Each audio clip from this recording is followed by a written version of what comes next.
શનિવારના રોજ 9મું મોહરમ હોય તેને લઈને મહુવા શહેરમાં 35 જેટલા કલાત્મક કોતરણીવાળા તાજિયા બનાવી અને મહુવાના રાજમાર્ગો ઉપર માતમી જુલુસ સાથે કાઢવામાં આવ્યું હતું. આમ મહુવા શહેરમાં પરંપરાગત મહુવા શહેરની અંદર મહુવાના રાજમાર્ગો ઉપર 35 જેટલા તાજિયાઓ બનાવીને માતમી જુલુસ સાથે જુલુસ કાઢવામાં આવ્યું હતું. તેમજ રવિવારના દિવસે પણ મહુવા શહેરના રાજમાર્ગો ઉપર માતમી જુલુસ સાથે કલાત્મક તાજિયાનું જુલુસ કાઢવામાં આવ્યું હતું. ત્યારે વાત કરવામાં તો મહુવા શહેરના પીરજાદા ચોક ખાતે તમામ તાજિયાઓ એકઠા થઈ અને ત્યારબાદ ત્યાંથી સોની બજાર, ખૂની ખાંચો, ગોળ બજાર, ધાવડી ચોક થઈ, વાસ્કી તળાવ થઈ અને ખોડિયાર મંદિર પોલીસ ચોકી પાસે આવીને તમામ તાજિયાદારો ત્યાં માતમ કરી અને તાજિયાદારીની અદા કરી હતી. ને તેમજ મહુવા શહેરમાં અનેક હિન્દુ મુસ્લિમ ભાઈઓએ પોતાની પરંપરાગત દર્શન કરી અને મન્નતો પૂરી કરી હતી. મારું નામ સૈયદ મહેંદી બાપુ, યાદેવસન કમિટી પ્રમુખ, નકવી સાહેબ જમાતના પ્રમુખ છું અને બીજી ઘણી બધી સંસ્થાઓ સાથે જોડાયેલા છીએ. અને મારે આજે જે આપના માધ્યમથી એ કહેવાનું છે કે આ ગમનો તહેવાર છે. આ ઈસવીસન 1447 વર્ષ પહેલાં આ બનાવ બનેલો ઈરાકના કરબલા શહેરની અંદર. તો એની શરૂઆત કરતાં પહેલાં હું એક શેર કહું કે તાજિયા મશકોલમ ઓર જુલુસો માતમ. આ जुलूस ताजिया मशकोलम और जुलूस मातम गम के मारो का ये सामान बिक नहीं सकता. कि ताजिया मशकोलम और जुलूस मातम गम के मारो का ये सामान बिक नहीं सकता. और हम हुसैनी है ईमान अज़ादारी है. कि हम हुसैनी है ईमान अज़ादारी है. बच्चे तो बिक सकते हैं ईमान बिक नहीं सकता. હવે આ જે વાત આપણે મહુવાની કરીએ તો મહુવાની અંદર તો આપણે એ રીતે આપણે મહુવાને વર્ણવી શકીએ કે મહુવાની પહેચાન પૂરા વર્લ્ડમાં, પૂરા ગુજરાત, મહુવાથી લઈને 7 સમંદર પાર સુધી મહુવાની ઓળખાણ છે. બધી રીતે મહુવાની ઓળખાણ છે. અને એમાં 4 ચાંદ લગાડી દીધા મોરારી બાપુના નામના. મોરારી બાપુ આમ આપણે આગળ જરા હાલીએ તો ગાંધી બાપુ પણ આપણા ગુજરાતના અને મહુવા આપણું એ પણ ને એ ગુજરાતી. અને આજે તમે કહો તો આજે આપણી મોટી મોટી પહેચાન થઈ ગઈ છે. અને આજે ઇમામ હુસૈનની શાનની અંદર તો મોટા મોટા વિદ્વાનોએ જે કીધું, આપણા ગાંધી બાપુએ જેમ કીધું હતું કે જે ઇમામ હુસૈનના સત્યાગ્રહથી મને પ્રેરણા મળી, તો એવા દુનિયાના મોટા મોટા વિદ્વાનોએ આ બધું કીધું. અને મહુવાની જો આપણે વાત કરીએ તો મહુવાની અંદર 1962થી તાજિયાદારીનો સિલસિલો ચાલુ છે. અને બીજી વાત તમને કરીએ તો આ પીરજાદા ચોક જે છે એ જૂનામાં જૂનો ચોક છે. પીરજાદા ચોક અમે સૈયદો, અમે પ્રોફિટ મોહમ્મદ સાહેબના વંશમાંથી છીએ. અને અમે અહીંયા આવ્યા એને 1456માં આવ્યા અને 560મું વર્ષ અત્યારે ચાલે છે. અને અહીંયા જે દરગાહ છે, જે મસ્જિદની અંદર જે મજન શાહ બાપુ, જે મજન શાહ સૈયદ મજન શાહ ઇબ્ન સૈયદ ફૈઝુલ્લાહ નકવી, એ પોતે શાહ આલમ સાહેબના દીકરા છે. તમને ખ્યાલ હશે કે તમે અમદાવાદની અંદર જાઓ તો શાહ આલમ મોટો વિસ્તાર છે. શાહ આલમ ને મકરબા, જે મકરબા એક આખો વિસ્તાર છે એ ત્યાં કહેવાય. એના ઓલામાં એ દીનનો પ્રચાર કરવા કે મઝહબનો પ્રચાર કરવા આ લોકો અહીંયા આવેલા. ને એ ટાઈમની અંદર એ અહીંયા રોકાણા ધોળા મામાના ધક્કા પાસે. અને ધોળા મામાના ધક્કા પાસે રોકાણા તો મહાજનને તો ખબર જ હતું, એ જમાનામાં કંઈ MLA કે MP નહોતા, એટલે મહાજન હતા. 2 મુસ્લિમ મહાજનમાં 2 મુસ્લિમ હોય ને 2 હિન્દુ હોય. તો આખું મહાજન ને ધોળા મામાના ધક્કા, અત્યારે જાફરી સ્કૂલ છે ને ત્યાં ગયું. અને ત્યાંથી એને કીધું કે તમે ગામમાં આવો. તો એમ કીધું કે હું ગામમાં આવું, એક મારી શરત છે, હું મારી મોજડી ફેંકું નહીં, જગ્યા મારી તમે આપી દો. તો એ ન્યાલી ધોળા મામાનો ધક્કો અત્યારે 1.5-2 કિલોમીટર આપણે થાય તો એ ન્યાલી એ મજીન શાહ બાપુએ મોજડી ફેંકેલી અને આ પીરજાદા ચોકમાં પડેલી. આ ઇતિહાસ છે. અને પીરજાદા ચોકની અંદર તમને કહું કે આ પીરજાદા ચોક પછી એ મહાજને જગ્યા આપી દીધી.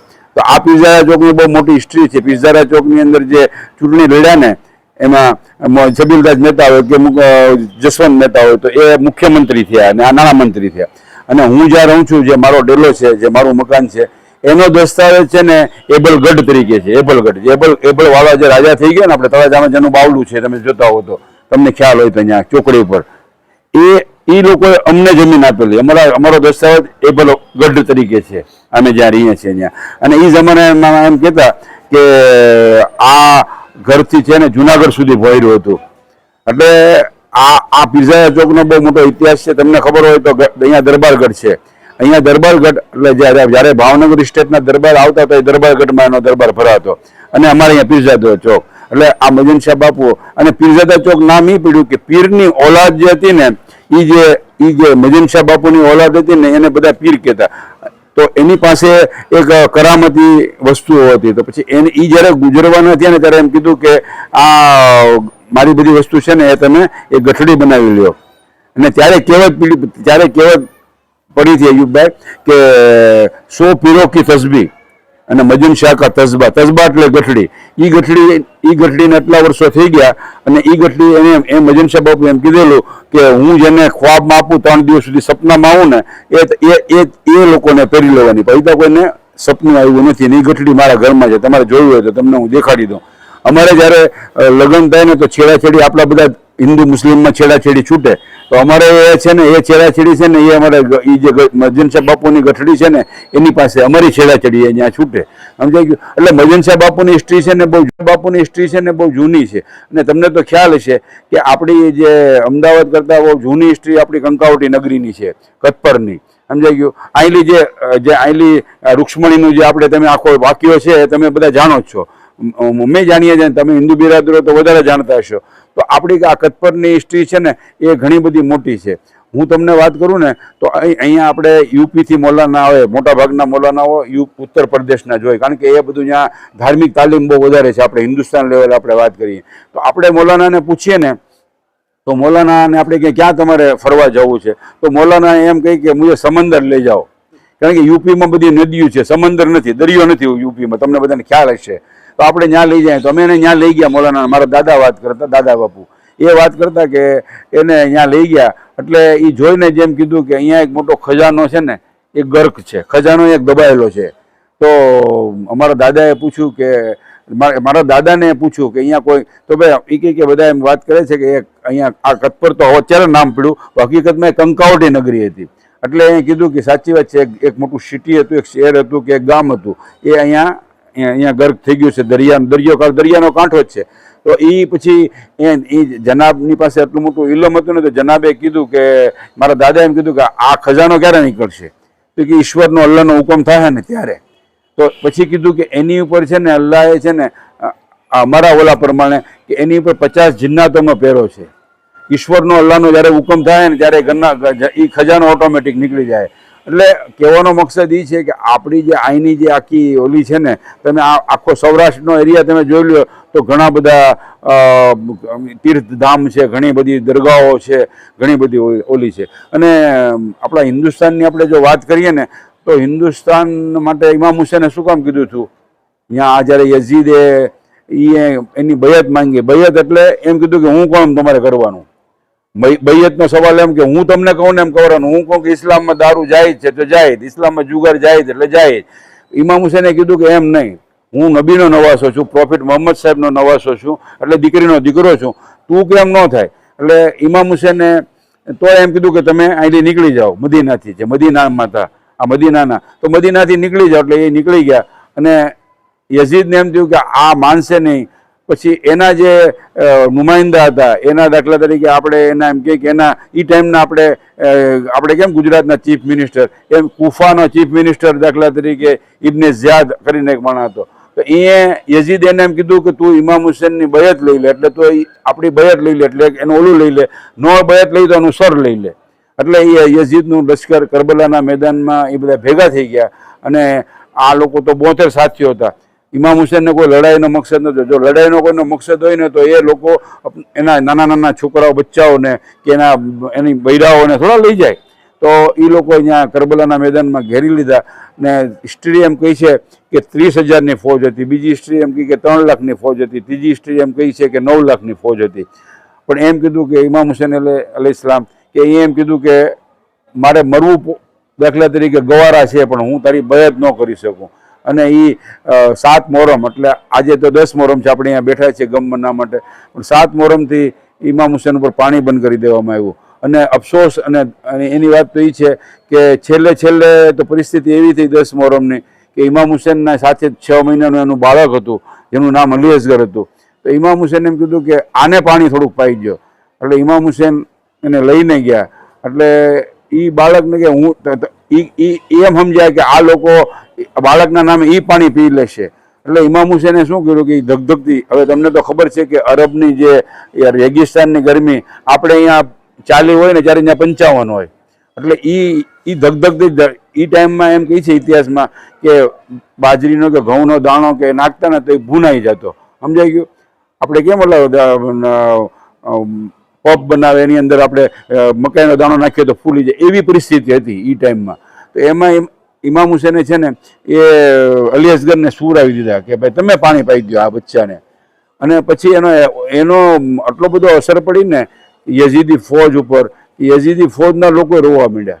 એટલે આ જે ઉમરે સાદ કરબલાના મેદાનમાં 2 કમાન્ડર હતા, જે એક ઉમરે સાદ અને એક શિમ્ર, આ 2 કમાન્ડર હતા ને. એટલે ઉમરે સાદ હતો ને એ શિમ્રને કીધું કે તું આ છે ને આ બાળકને કતલ કરી નાખો, નકર છે ને આ બાળકના આ રોવાથી કે આ બાળકના મોહબ્બતમાં છે ને યઝીદી ફૌજના લોકો છે ને આપણી આગળ બગાવત કરી નાખશે. એટલે ઉમરે સાદે શિમ્રને કીધું ને શિમ્રને હુરમલાને કીધું. એ એક મોટો તીર કમાન હતો એની સાથે એના લશ્કરની અંદર, કે એની પાસે 3 તીર હતા. એક તીર એક ઇન્સાન માટે હતું અને એક તીર એવું હતું કે જે હાથીને પણ ઓલું કરી નાખે. એક તીર એવું હતું કે જે તમે કોઈ પણ મોટું પતરું હોય ને, તાંબાનું પતરું હોય કે તાંબાની પ્લેટ હોય કે લોખંડની પ્લેટ હોય, એને વીંધી નાખતું. તો એ ઇમામ હુસેન જ્યારે એ પાછું એ પાણી ન પાયું એટલે ઇમામ હુસેને પાછું એને ગોદમાં લઈ લીધા. એટલે ફૌજ વધારે ઓલી કરવા માંડી, યઝીદની ફૌજ.